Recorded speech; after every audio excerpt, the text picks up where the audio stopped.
विद्यार्थी मित्रांनो, आपण 5th लेसन पाहतोय, water for every house hold. याच्यातून आपण पाणी पुरवठा, वॉटर सप्लाय कसा केला जातो, पाणी कसं साठवलं जातं, ड्रिंकिंग वॉटर जे आहे, पिण्याचं पाणी जे आहे ते कसं साठवलं जातं, त्याची काळजी कशी घेतली पाहिजे हे पाहत होतो.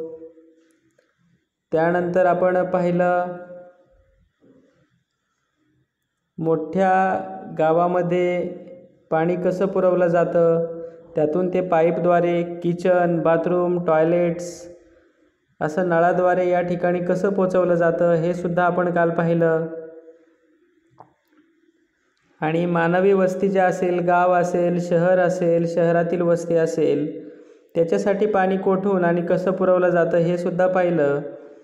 आता आज आपण पाहणार आहोत water tanks at a height, उंचावरील पाण्याच्या टाक्या.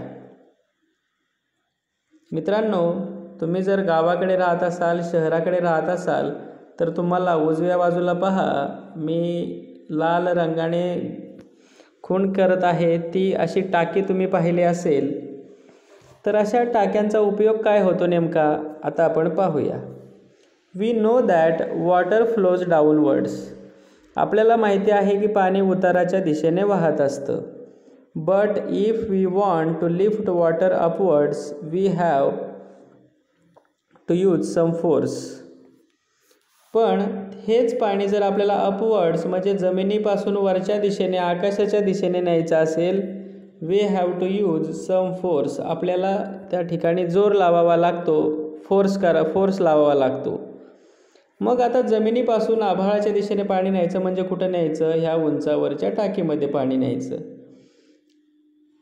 To do that we need to use a machine. पण हे पाणी जमिनीच्या विरुद्ध दिशेने न्यायचं आहे किंवा वरच्या बाजूला न्यायचं आहे. मग हे पाणी नेण्यासाठी आपल्याला कशाची आवश्यकता असते, मशीनची आवश्यकता असते, यंत्राची गरज असते. Machines use to lifting water are called pump. म्हणजे अपवर्ड्स वरच्या बाजूला पाणी खेचण्यासाठी किंवा पाणी वाहून नेण्यासाठी ज्या मशीन वापरल्या जातात त्याला पंप असं म्हटलं जातं. त्याला काय म्हटलं जातं, पंप. आणि हे जे पंप असतात, pumps run on diesel or electricity. हे जे पंप असतात ते डिझेलवर चालतात. त्याला फ्यूल जे आहे, इंधन जे आहे ते आपल्याला त्यात डिझेल टाकावं लागतं किंवा इलेक्ट्रिसिटी म्हणजे विजेवर सुद्धा चालत असतात. Before electricity was discovered it was not possible to raise water to very great height.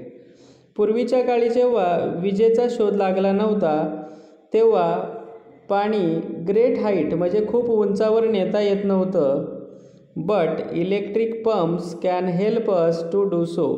पण आता विजेवर चालणारे पंप आलेले आहेत. प्रत्येकाच्या शेतात तुम्ही जर गावाला गेला तर असे इलेक्ट्रिक पंप तुम्हाला पाहायला मिळतील. तुम्ही जर शहरात राहत असाल तरीसुद्धा तुमच्या घराच्या जमिनीमध्ये काही टाकी असेल तर त्या टाकीतून पाणी वरती खेचण्यासाठी सुद्धा इलेक्ट्रिक पंप वापरला जातो. Can help us to do so. Hence water can be filled in tanks at a height and supply from there to towns and cities. मग ह्या इलेक्ट्रिक पंपच्या साहाय्याने काय केलं जातं, विजेवर चालणाऱ्या पंपच्या साहाय्याने water can be filled in tanks at a height, ह्या उंचावरच्या टाकीमध्ये पाणी वरती चढवलं जातं. या टँक्स ॲट अ हाईट म्हणजे याला वॉटर टॉवरसुद्धा म्हणतात. ह्या उंचावरच्या टाकीमध्ये पाणी चढवलं जातं आणि मग सगळ्या गावाला आणि शहराला अशा टाक्यांमधून पाणी पुरवलं जातं. Such tanks are used to store the water that leaves the water purification plant. म्हणजे जलशुद्धीकरण केंद्रातून जे पाणी आलेलं असतं, पाणी शुद्ध झाल्यानंतर जे पाणी आलेलं असतं ते पाणी अशा टाक्यांमध्ये साठवलं जातं. आणि मग अकॉर्डिंग टू नीड म्हणजे गरजेनुसार water is release from these tanks through big pipes. आणि मग या टाकीतून मोठ्या पाईपद्वारे हे पाणी बाहेर सोडलं जातं. These pipe branches out into many smaller pipes, which lead to water to different areas around the large water tank. आणि मोठ्या पाईपद्वारे हे पाणी समजा ही मोठी पाईपलाईन आहे ही, आणि समजा ही पाईपलाईन एका रस्त्याच्या बाजूने चाललेली आहे. रस्त्याच्या या बाजूला माझं घर आहे, या बाजूला माझ्या मित्राचं घर आहे, इकडे दुसऱ्या कोणाचं घर आहे. मग याला छोटे छोटे पाईप जोडले जातात आणि मग छोट्या पाईपलाईनद्वारे पुन्हा मोठ्या पाईपलाईनला छोटे पाईपलाईन जोडून पुन्हा असं प्रत्येकाच्या घरामध्ये पाणी दिलं जातं. Smaller and smaller pipes which take water to every house. आणि मग प्रत्येकाच्या घरापर्यंत पाणी अशा पद्धतीने पोचवलं जातं. In some places there are 2 or 3 common taps for the whole area. काही ठिकाणी सार्वजनिक नळ असतात, पब्लिक टॅप असतात. मग 3 ते 4 घरासाठी 2 ते 3 एखादा नळ ठेवला जातो. People living in that area come there to fill water for their families. आणि मग हे नळ समजा इथे एक घर आहे, इथे एक घर आहे, इथे एक घर आहे, इथे एक घर आहे. मग या घरासाठी या ठिकाणी मी ट्रँगल काढलं आहे, अशा ठिकाणी एकच कॉमन टॅप ठेवला जातो. आणि मग या घरातून लोक येतात आणि काय करतात, त्या नळावर पाणी भरून आपल्या घरात घेऊन जातात. आता या ठिकाणी आपल्याला दिसेल journey of water from source to house. आता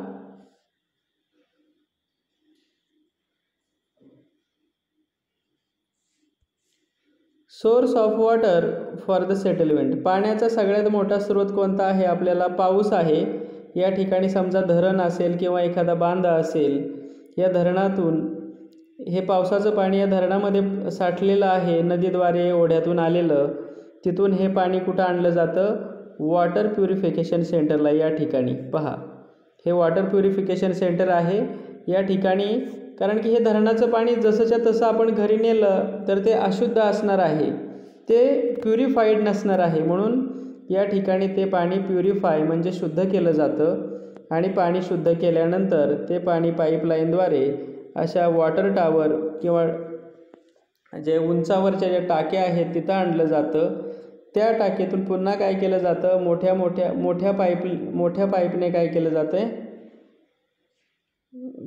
गावभर शहरभर फिरवलं जातं. आणि मग त्याच्यातून छोट्या पाईपलाईनद्वारे काय केलं जाते, प्रत्येकाच्या घरात पाणी पुरवठा केला जातो. म्हणजे पाणी आधी सोर्स जो आहे, पाण्याचा स्रोत जिथं पाणी साठवलेलं आहे मोठ्या प्रमाणात, तिथून पहिल्यांदा वॉटर प्युरिफिकेशन सेंटरला आणलं जातं. तिथं पाणी शुद्ध झालं की मग ते मोठ्या वॉटर टावरमध्ये आणलं जातं, मोठ्या टाकीमध्ये आणलं जातं. पुन्हा त्या टाकीतून मोठ्या पाईपद्वारे ते गावभर शहरभर नेलं जातं आणि प्रत्येकाच्या घरात नेण्यासाठी छोटे पाईप वापरले जातात. Human beings cannot live without water. Human beings cannot live without water म्हणजे माणसं जे आहेत ते पाण्याशिवाय राहू शकत नाहीत. Hence it is necessary to have a source of water as close as possible to where we live. माणसं जे आहेत ती पाण्याशिवाय राहू शकत नाहीत. म्हणून पाण्याचा जो स्रोत आहे, जे पाणी मिळतं ते आपण जिथून राहतो तिथपासून आपल्या खूप जवळ असायला हवा पाण्याचा स्रोत. That is why in olden days, म्हणून जुन्या काळामध्ये cities grew on the banks of big rivers. म्हणजे पूर्वीच्या काळी जी शहरांची वाढ झाली ती नदीच्या काठीच झाली. का झाली असेल नदीच्या काठी वाढ? कारण की माणसाला पाण्याची अत्यंत आवश्यकता असते आणि पाण्याचा साठा त्याच्या घराजवळ असावा, म्हणून पहिली माणसं नदीकिनारी राहू लागलीत. There are many such cities in our country. आपल्या देशामध्ये अशी अनेक शहरं आहेत. Delhi is the capital of our country. It is situated on the bank of the river Yamuna. आपल्या देशाची राजधानी आहे दिल्ली आणि दिल्ली हे मोठं शहरसुद्धा यमुना नदीवर वसलेलं आहे. Patna on the banks of the Ganga in Bihar. Patna शहर जे आहे ते गंगा नदीच्या काठावर वसलेलं आहे बिहार राज्यामध्ये. आणि आपल्या महाराष्ट्रामध्ये नाशिक हे शहर आहे ते गोदावरी नदीच्या काठावर वसलेलं आहे. म्हणजे माणसाला पाण्याची गरज आहे, म्हणून माणूस नदीच्या किनारी राहत होता.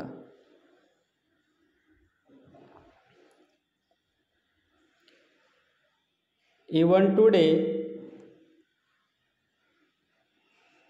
टुडे अगदी आजसुद्धा इन सम प्लेसेस बऱ्याच ठिकाणी water is drawn from wells और borewells for the use at home.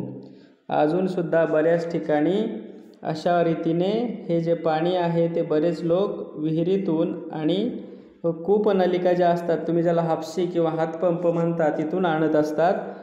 But it needs to be ensured that the water is potable. पण विहिरीतून जे पाणी आणलं जातं ते पोटेबल म्हणजे पिण्यासारखं आहे की नाही, ते स्वच्छ आहे की नाही, प्युअर आहे की नाही, त्याची खात्री करून घ्यायला हवी. कारण की हे ओपन सोर्स आहेत. ह्या विहिरी उघड्या असतात, त्याच्यामध्ये धूळ असू शकते, काही अशुद्ध असू शकतं ते पाणी. आणि जर हे पाणी शुद्ध नसेल, if it is not potable then it should be boiled for the purpose of drinking. तर ते पिण्याआधी ते पाणी बॉईल म्हणजे उकळलं पाहिजे, जर विहिरीतून पाणी आणलं जात असेल तर.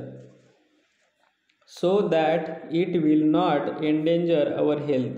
त्याने मग आपल्या आरोग्याला काहीच धोका उरणार नाही. किंवा आपण जर विहिरीचं पाणी जसंच्या तसं पिलं आणि ते पिण्यायोग्य नसेल तर आपल्याला त्रास होऊ शकतो. इन सम प्लेसेस काही ठिकाणी water is supply by transporting by means of tankers. उन्हाळ्यात बऱ्याच ठिकाणी परभणीकडचे जे विद्यार्थी व्हिडिओ पाहत असतील, सोलापूर, दौंड इथले जर विद्यार्थी व्हिडिओ पाहत असतील तर त्या ठिकाणी त्यांना माहिती आहे उन्हाळ्यात टँकर आणले जातात. ज्या ठिकाणी दुष्काळ असतो त्या ठिकाणी टँकरद्वारे पाणी पुरवलं जातं. या ठिकाणी म्हटलंय, कॅन यू टेल, तुम्ही सांगू शकता का, how much water is required in your house every day. दररोज तुमच्या घरासाठी किती पाणी लागतं तुम्ही सांगू शकता का. हू फिल्स दिस वॉटर, हे पाणी कोण भरून ठेवतं. याचे उत्तर तुम्ही कमेंट बॉक्समध्ये कमेंट करा बरं. किती पाणी लागतं तुमच्या घरी आणि हे पाणी कोण भरून ठेवतं. ट्राय दिस, करून पहा म्हटले. हे करू शकताय तुम्ही. टेक ॲन एम्प्टी बकेट, एक रिकामी बादली घ्या. घेतली. Lift it to get an idea of its weight. तिचं वजन किती आहे ते पाहण्यासाठी थोडीशी ती बादली उचलून पहा. Now have fill it with water and see how much heavier it becomes. नंतर काय करा, ती बादली अर्धी भरा आणि ती किती जड आहे ते सुद्धा उचलून पहा. It must be quite hard core to carry a bucket full of water. बादलीभर पाणी वाहून नेणं हे खूप कष्टाचं काम असतं. From one place to another, एका जागेवरून दुसऱ्या जागेवर. Remember how much water you need in your house. जरा आठवा बरं तुमच्या घरी तुम्हाला किती पाणी लागतं. Now you can understand how much work is done to fill that much water. आता तुम्हाला कळलं असेल की पाणी भरण्यासाठी किती काम करावं लागतं किंवा किती कष्ट करावे लागतात, किती श्रम घ्यावं लागतं, कळलं असेल. आणि पाणी भरण्यासाठी एवढे जर श्रम करावे लागत असतील तर आपण पाणी काळजीपूर्वक वापरलं पाहिजे. तर पुढे म्हटलंय, which fuel is use to run the following machines. खाली काही मशीन्सची नावं दिलेली आहेत. त्यासाठी कोणतं फ्यूल लागेल. इलेक्ट्रिसिटी लागेल, वीज लागेल की डिझेल लागेल. चला पाहूया. The handpump that lifts water from borewell. बोअरवेलमधून पाणी काढण्याचा पंप आहे, त्यासाठी काय लागते, इलेक्ट्रिसिटी लागते. लाईट तुम्ही ज्याला म्हणता, वीज म्हणता ज्याला, ती विजेचं बटन दाबलं की हा पंप सुरू होतो आणि त्यातून पाणी वरती यायला लागतं. The pump use to store water in water tower. उंच जी टाकी आहे पाण्यावरची त्याच्यात पाणी साठवण्यासाठी जो पंप आहे तो कशावर चालतो, तो पंपसुद्धा इलेक्ट्रिसिटीवर चालतो. पुढचा प्रश्न, the tanker that brings water to a certain area. एका ठराविक भागामध्ये टँकरद्वारे पाणी पुरवलं जातं. मग टँकर हे मशीन आहे, काय लागतं बरं? इलेक्ट्रिसिटी लागते का? नाही. टँकरसाठी डिझेल लागतं. टँकरसाठी काय लागतं? डिझेल लागतं. Many people are engage in the work of water purification, storage and distribution. म्हणजे पाणी शुद्ध करण्यासाठी, वॉटर प्युरिफिकेशनसाठी, स्टोरेज म्हणजे पाणी साठवण्यासाठी आणि डिस्ट्रीब्युशन म्हणजे पाणी वितरण करण्यासाठी, पाणी पुरवण्यासाठी अनेक लोक झटत असतात, अनेक लोक काम करत असतात. इलेक्ट्रिसिटी और diesel are use to run the machines for this purpose. या कामासाठी वीज आणि डिझेल वापरलं जातं, या सगळ्या कामासाठी जी यंत्र लागतात त्यासाठी. आणि मग हे एवढी सगळी माणसं आणि यंत्र आणि इंधनं लागत असतील तर त्यासाठी खूप सारे पैसेसुद्धा खर्च करावे लागतात. म्हणून portable water proves to be an expensive substance. म्हणजे जे पिण्याचं पाणी आहे ते सोन्यासारखंच मौल्यवान आहे. म्हणून आपण सोन्याची जशी काळजी घेतो तशीच we have to take care of our drinking water. आपण पिण्याच्या पाण्याची तशीच त्याप्रमाणे काळजी घेतली पाहिजे. We must not allow store tap water to be wasted or become contaminated. आपण नळाद्वारे भरलेलं जे पाणी आहे साठवलेलं ते वेस्ट म्हणजे वाया जाऊ द्यायचं नाही आणि कंटेमिनेटेड म्हणजे खराबसुद्धा होऊ द्यायचं नाही. कारण वॉटर इज व्हेरी व्हॅल्युएबल. पाणी हे खूप मौल्यवान आहे. आता या ठिकाणी आपल्याला म्हटलं आहे, what can we do to use water without storage. आपण पाणी जे आहे ते वाया न जाऊ देता कसं वापरू शकतो. आता या ठिकाणी आपल्याला काही क्वेश्चन्स दिलेत बघा, म्हणजे आपल्याला कळेल पाणी कसं वापरायचं आणि वाया कसं जाऊ द्यायचं नाही ते. If the water you have taken in a mug to wash your face is left over, will you throw it away or keep it use later. तुम्ही तुमचं तोंड धुण्यासाठी, चेहरा धुण्यासाठी पाणी घेतलं आहे आणि ते पाणी उरलं आहे. मग will you throw it away, तर तुम्ही ते पाणी फेकून द्याल की keep it to use later म्हणजे नंतर वापरण्यासाठी ठेवाल. बरोबर, आपण हे पाणी फेकून देणार नाही, नंतर वापरू. While you brush your teeth, तुम्ही ब्रश करत आहात, do you keep the tap running, जो नळ आहे तो चालूच ठेवता का तुम्ही, or do you turn it of in between, की तो नळ तुम्ही ब्रश करत असता किंवा दात घासत असता जेव्हा, तेव्हा तो नळ बंद ठेवता की तो नळ चालूच असतो. जर नळ चालू ठेवत असाल तर ते पाण्याचं वेस्टेज आहे, पाणी वाया जात आहे. त्यामुळे दात घासताना टॅप रनिंग म्हणजे नळ चालू ठेवायचं नाही. Do you throw away the water use for washing vegetables, तुम्ही भाज्या धुण्यासाठी जे पाणी वापरलं आहे ते फेकून देता का, or do you water your plants with it, की ते उरलेलं पाणी तुम्ही झाडांना घालता. बरोबर, हे पाणी झाडांना घातलं पाहिजे. When rinsing things under a tap do you turn on fully or just enough, जेव्हा तुम्ही काही गोष्टी धुवायच्या असतात किंवा नळाखाली विसळायच्या असतात तेव्हा तो नळ पूर्ण सोडता तुम्ही की जस्ट इनफ थोडासाच सोडता. अशा वेळी नळाचं पाणी पूर्णपणे न सोडता थोडंच हळूहळूच सोडलं पाहिजे. अशा पद्धतीने मित्रांनो हा लेसन या ठिकाणी संपलेला आहे. याचा एक्सरसाइजसुद्धा मी तुम्हाला देणार आहे. थँक्यू.